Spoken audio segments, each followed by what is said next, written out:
අද මම අපේ ගාල්ලේ බ්‍රාන්ච් එකට ආවිල්ලා ඉතින් අපේ ලෙක්චරර් ශයහාන් එක්ක ළමයින්ගේ රිසල්ට්ස් ගැන පොඩ්ඩක් කතා කරන්න. ඉතින් අපි ගිහිල්ලා බලමු ශයහාන් මොනවද ළමයි ගැන කියන්නේ කියලා. ශයහාන් ගිය සතියේ මෙහි බැච් එකක් කරන්නේ සෙනසුරාදා. මේ බැච් එකේ ළමයි ට්‍රේඩ් කරලා මොකද ඒගොල්ලන්ගේ මේ විදිහේ රිසල්ට් එක. ගාල්ලේ ඉතින් හැමදාමත් රිසල්ට්ස් තියෙනවා නయ్యේ. ඔන්න දැන් චුට්ටකට ගන්නවා ඩොලර් 200 ගණනක ප්‍රොෆිට් කාඩ් එකක් ෂෙයා වෙලා තිබ්බා. කොහොම අපිට පොඩ්ඩක් බලන්න පුළුවන්ද ඒක?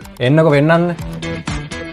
මේ තින් අපේ ගාල්ලේ 61 වෙනි ෆිසිකල් බැච් එක. ඒතර දැන් පොඩි වෙලාවකට කලින් අපේ ගෲප් එකට ෂෙයා වුණා මෙන්න මේ විදිහට ඩොලර් 264ක ප්‍රොෆිට් කාඩ් එකක්. එතනින් ඉස්සරහට ගියාට පස්සේ අපි ඩොලර් 101ක ප්‍රොෆිට් කාඩ් එකක් ෂෙයා වෙලා තියෙනවා. එතනින් ඉස්සරහට අපි ගියාට පස්සේ ප්‍රොෆිට් කාඩ් ෂෙයා වෙලා තියෙනවා තව කිහිපයක්. මේ විදිහට එයාලගේ ඇනලයිසිස් ෂෙයා කරලා තියෙනවා ප්‍රොෆිට් කාඩ් එක තව කිහිපයක් තියෙනවා. එතකොට ශයහාන් මම සෝෂල් මීඩියා වල ගොඩක් දැකලා තිනවා එඩිට් කරා ඒ වගේම ඔය වෙනස් කරලා දැම්මා කියලා කියනවා. එතකොට අපිට එහෙම නැතුව නිකන් ඇත්තට P&L එකක් බලා ගන්න බැරිද ඔය ළමයින්ගේ? මේ දැන් ගෲප් එකට අන්තිමට ප්‍රොෆිට් කාඩ් එකක් දාපු ළමයා මාත් එක්ක දැන් චුට්ටර කලින් chat කර ඉඳියා. එයා නම් මට P&L එකක් එවලා තිබුණා. මේ තියෙන අයියේ P&L එක. එතකොට මෙයා සතිය ඇතුළත ඩොලර් 500 ගණනක ප්‍රොෆිට් එකක් අරගෙන තියෙනවා. එතකොට ප්‍රොෆිට් කරලා විතරද ලොස් වෙලා නැද්ද ළමයා? මෙයාගේ අයියේ සතියේ ටෝටල් ප්‍රොෆිට් එක තියෙනවා ඩොලර් 549ක්. හරි. එතකොට එයාගේ ටෝටල් ලොස් එක තියෙන ඩොලර් 36යි. එතකොට එයාගේ net profit එක තියෙනවා ඩොලර් 513ක්. ඉතින් මම මේ අද ඉන්න අපේ ගාල්ලේ බ්‍රාන්ච් එකේ මම කලින් මේ වගේ වීඩියෝ එකක් කරලා අපි මාළඹේ බ්‍රාන්ච් එකේ ඉතින් මම මොන බ්‍රාන්ච් එකේ කොහොම ඉගෙන ගත්තද? ඔයා ඉගෙන ගන්න ඊක්වෙස්ට් එකෙන් නම් ඔයාට හරියටම ට්‍රේඩින් ගැන සම්පූර්ණයෙන්ම ඉගෙන ගන්න පුළුවන්. ඔයාටත් මේ වීඩියෝ එක බලන කෙනෙක් විදිහට මේ විදිහේ ක්‍රිප්ටෝකරන්සි ට්‍රේඩින් ගැන කිසිම අයිඩියා එකක් නැති කෙනෙක් වුණා.